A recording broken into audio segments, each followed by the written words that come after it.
what's going on? It's been way too long since I've made a video about anything on this channel. Put it this way, a lot of stuff's happened. We're gonna skip over all the vlogging bullshit today, and we're gonna get right into it. So it's been quite a bit since I touched the Banshee. I've actually bought a couple parts since last time I made a video. One being that Pro Run caliper, we'll talk about that a little bit later, and a couple bolts, some titanium stuff for the linkages. But right now, we're gonna jump into what I'm currently working on, which is the wire harness. For my build, I actually bought a brand new Yamaha OEM wire harness. I didn't buy an aftermarket one or a third-party wire harness. Went right to Partzilla, ordered a brand new harness. In the past, I've actually had a couple of issues depending on which pipes are running or what kind of setup you have. Essentially, your wires will get melted either to the side of your pipe or the side of your motor. It'll cause shorts, it'll cause arcs, it causes all sorts of havoc on your machine, and you'll be trying to tune the damn thing. Every time you tune it, it makes it worse and worse and worse. It's because the engine's tuned fine, it's just the electrical system's all fucked up. Especially when you have like water or salt water that's corrosive, it'll really fuck with your shit. So I started over. I have a brand new Stator, brand new CDI, brand new wire harness. Everything's OEM, nothing's aftermarket or Chinese with electrical systems on this bike. And I went ahead and I actually heat shielded this entire thing. And interesting enough, I won a sewing machine last weekend at a sewing expo. My wife entered into the contest for free. So ironically, that sewing machine is how I was able to put this heat-proof shielding all over my harness. Pretty sure I bought this spool from Summit Racing actually. It's for my truck build, but in either case, it comes pre-sewn. It's great if you're just fitting individual wires, but if you already have a harness, you're not going to be able to fit your connectors through there. So I went ahead and I seam ripped the entire thing, and then I topped it off with a little Kapton tape. I don't know what this tape is. It's for like a heat tape for electronics. It works great for this. That's what you see on the bike right now. You see this yellow kind of like translucent, almost gold colored tape. That is the Kapton tape that I wrapped over the edges for two reasons. One, it keeps it from fraying, and two, it keeps the fiberglass from being all over my fingers when I'm trying to sew it. It really helps out. And you can see my stitching. As you can see, I had to leave special pockets every so often for particular wires and whatnot to pop out the sides. Like for example over here, you leave a little pocket. If you do try to do something like that, make sure you lock your stitch by going reverse at the end of your run. That keeps it from unraveling. This one's ready to be sewn up. I need to put the Kapton tape on it, and it's going to be for the stator coil. This one actually doesn't get melted very often, but because of its location on the cases, it does have a tendency to vibrate on the case edges and the sharp edges and kind of just like chafe through this harness. But we're going to add this on there, hopefully give it a little bit of a fighting chance here. At this point, I'm just going to put you guys in a time lapse. I'm going to show you the whole process through of me taping it, putting the wire through, sewing it back up, and installation, so that way you have an idea how it's done. You want to give it a shot too.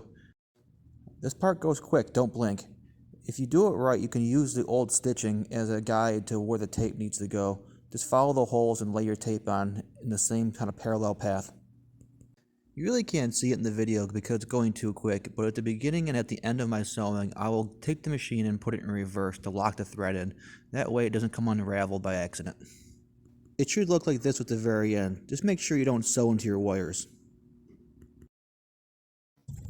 At this point of the video, you're basically just going to watch me fast motion reinstalling the stator coil and kind of putting the wires somewhat where they need to be.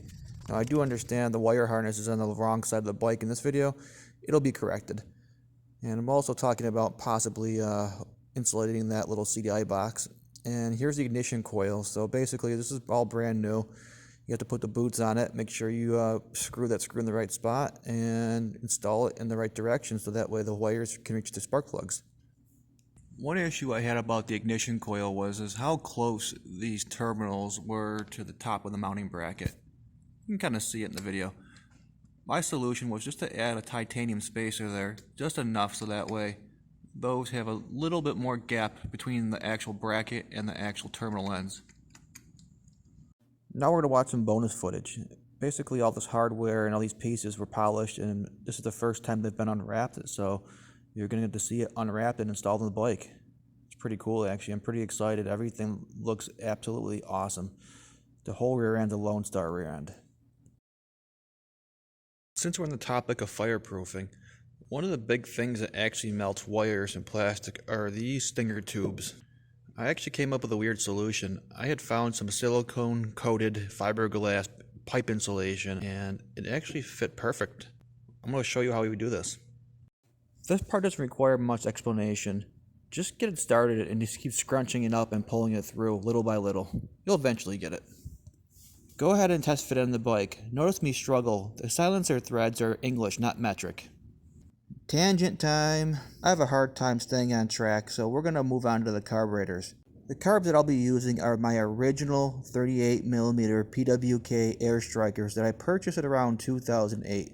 The carb's been fully polished by Cascade Racing, and the bowls are billet bowls from Chariot Racing. And just like that, they're complete, and we can move on to our next tangent, assembling our front brake calipers. My build uses the full front end from a YFZ 450R, calipers, spindles, hubs, etc. Oh, would you look at that. Now we're done. On to the next project. I've always been a really big fan of the Hyper carbon bead locking rims.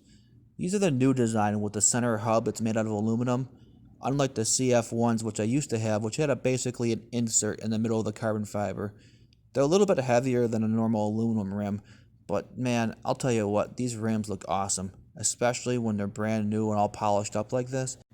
Just a few more nuts and bolts in these wheels and these will be all buttoned up here. As soon as we're done here, we're going to take a peek at my gas tank and see if we can install the petcock. I got a fancy dual-headed one. Everyone basically installs these. You'll know what I'm talking about here shortly. The gas tank's petcock hole is kind of shaped like your nose. It's got a septum in the middle. It needs to be cut out. First step is I took a razor blade and sliced through it. It was pretty thin. Try to make your shavings as big as possible. This will keep down on dust and pieces being stuck in your gas tank after you're done here. Use the provided gasket as a template to make sure your hole's in the right spot and everything's lining up.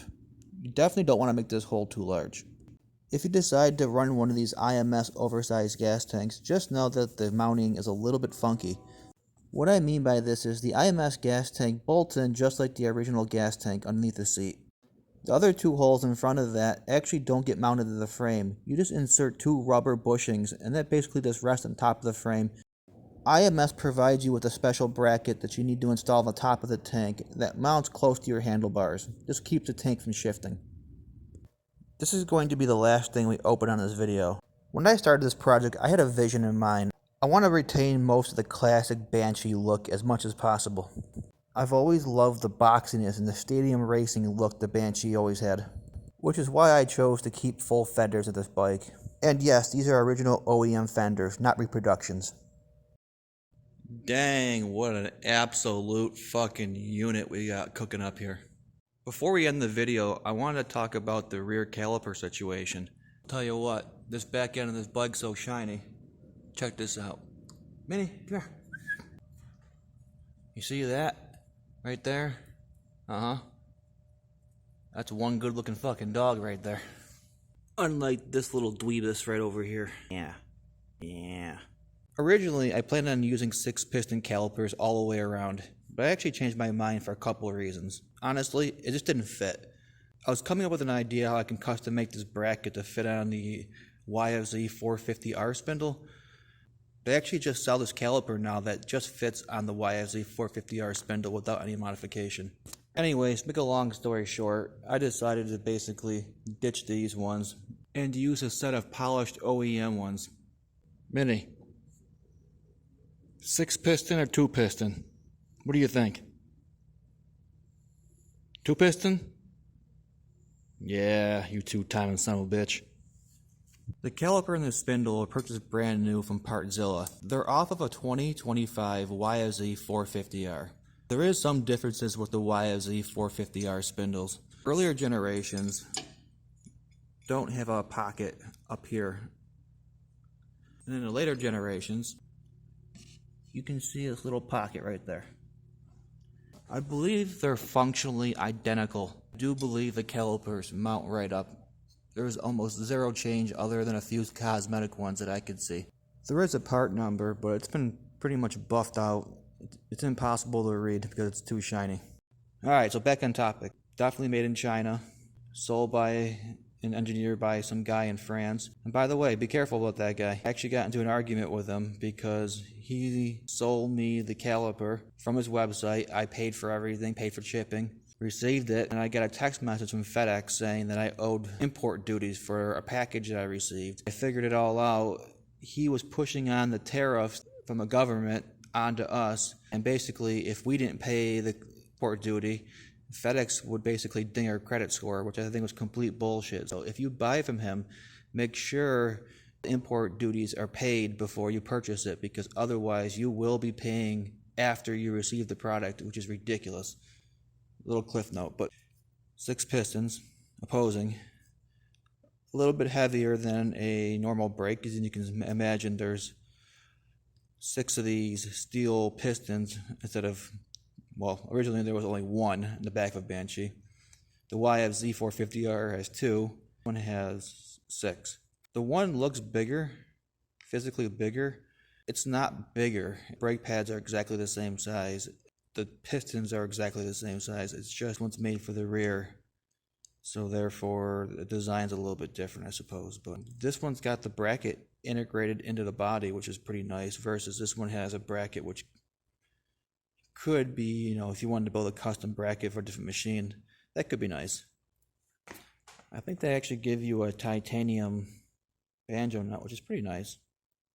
I love titanium. But all that hardware is all stainless. It's heavy as shit. I gotta do something about that. It's so fucking heavy. And this thing is solid. I mean, like, if you were to get hit in the head with this, it'd be a bad day. I mean, getting a hit in the head with anything is a bad day, but but anyways, I'm positive that the so if you look, right, these are like the pistons that actually push the pad, and same thing on this one, right? So if you take them and you put them side by side, they are exactly the same size piston, and also the brake pads are exactly the same size too. So last thing I want to talk about is the rear disc, which obviously is not on the bike. That's because my disc is still in virtual space. I'm trying to get someone to make it out of titanium because the Race Tech design is absolute ass, and I refuse to pay that much for a design I hate. This is a disc I designed when I was about 18 years old. I made it so that it would bolt onto the Banshee hub, but it used a Honda TRX 250R rear dual piston caliper. You also needed a different brake stay too. Back then there just wasn't a lot of options for big brakes in the rear for these Banshees. And by going with the Honda caliper, you actually had to downsize your rotor. But I refuse to compromise on this project. Everything's got to be perfect. On the topic of being perfect, these are the original UPP boots for the carbs. When I put it on, I noticed that the boot had split. It's completely split.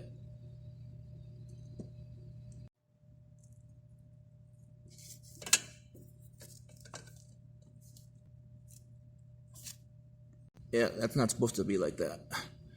Thanks for shit kicking it with me for about 13 minutes in this video. See you next time.